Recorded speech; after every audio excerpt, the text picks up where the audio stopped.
When customers are checking out on your WooCommerce store, there's various things that you can do in regards to an account. You can make it so they can be guests. They don't have to have an account to check out on your site. Or you can make it so they can be guests, but they can also create an account if they want to. Or you can make it so that they have to create an account in order to buy things on your website. I'm going to show you how to set those different variations up in this video. So with this example here, I'm currently logged in because I'm the admin and I'm logged in. But if I go incognito, I'm not logged in.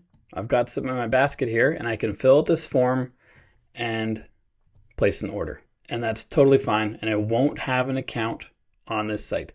The benefit of having an account, of course, is you can see all your purchase history. You can see tracking data. You can see whatever kind of information you as the store owner want to provide on the My Account page. So first, let's see the settings for guest checkout. If you go into the dashboard, you go to WooCommerce and then settings, and you go to the accounts and privacy tab, we have this checkbox here, which says enable guest checkout. So this allows people who aren't account owners on your site, who don't have an account, that allows them to buy stuff. You can also check this box to enable login during checkout. So if you have the ability to create accounts, people can log into their account. Let's see what that looks like. Let's save changes and let's come out here and refresh on the incognito window. We'll see a login link right here. Already have an account? Log in. If they click on login, they enter the name and email, and then they log in. They can also use lost password if they lost their password, and this will take them back to the checkout page where they can proceed with the checkout. What you'd also want to have, if you have this ability to log into their account, you have to make sure you have a My Account page. So let's go to Pages. I'm going to open this in a new tab by command clicking or control clicking. That takes us to our page list.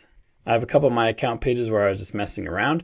The one that's associated with WooCommerce has this extra My Account page in non-clickable text here. So this is the one that we want to check out. And it looks like a regular WooCommerce My Account page. List of previous orders, if you have them, list of addresses, account details, things like that. So you want to make sure this page exists if you want to activate the account login. And ideally, you'd also have a link to it in your menu system. So this menu system has one already. There's this little person icon here. To add it to your menu, if you don't have it, you can go back into the WordPress dashboard, go to Appearance and then Menus, switch to the primary menu or whichever menu has the My Account page. You might have to look through all your menus to find it, and that's not it. Try the secondary menu. I can see from those pages that's not it. And there's no My Account page either. This must be added by some kind of third-party plugin or something that I've got running. So let's pretend I don't have that there, and I want to add the My Account page. Before we carry on with this tutorial, we got to talk about user consent because it's a big deal. Your customers want to know what data is being collected, whether it's being shared with third parties, and how it's being used. That kind of transparency builds trust, and trust matters when you're trying to turn visitors into customers. That's why this video is sponsored by Usercentrics. Their flagship product, CookieBot, helps you manage consent clearly and professionally on your website with customizable banners, support for 60+ languages, automated blocking of non-essential services until consent is given, and easy integration with popular CMS platforms like WordPress. It's also Google certified and IAB certified, which is a big deal if you care about privacy, compliance, and marketing performance. Plus, you get analytics and even A/B split testing tools to help improve consent rates. You can start with a 14-day free trial, no credit card required, and paid plans start at just $8 per month.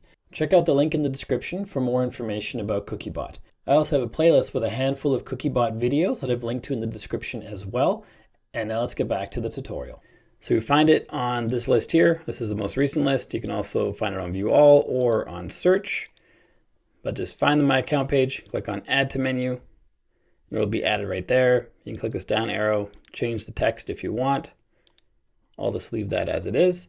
And now when the menu or the website is refreshed, there's going to be a My Account link. And it's currently darker than the rest because we're on that page. So once you have that set up, that page existing, having it linked to in your menu system, then you can safely turn on the login option inside of your WooCommerce. Let's go back to WooCommerce and then Settings. This is the setting I'm talking about right here, enable login during checkout.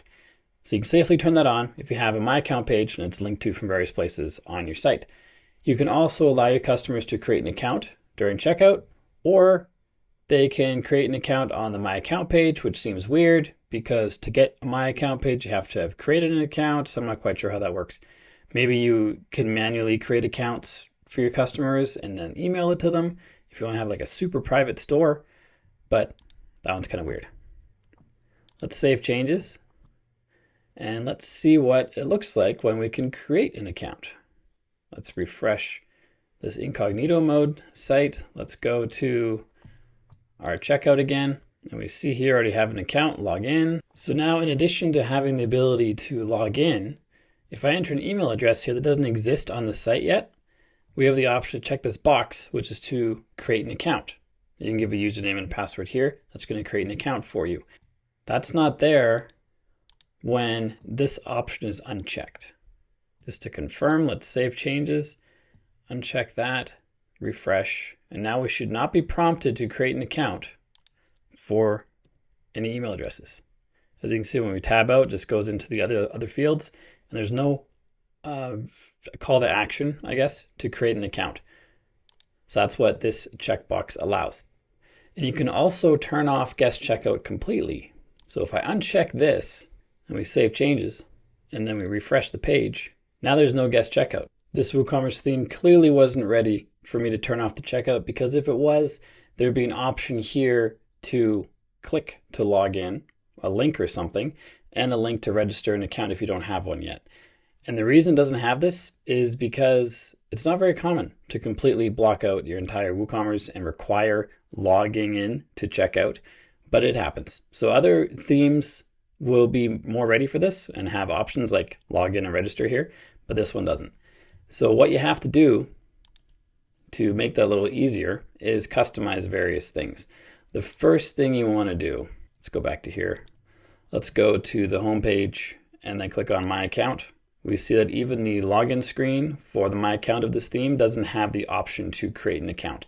So I want to customize this page first.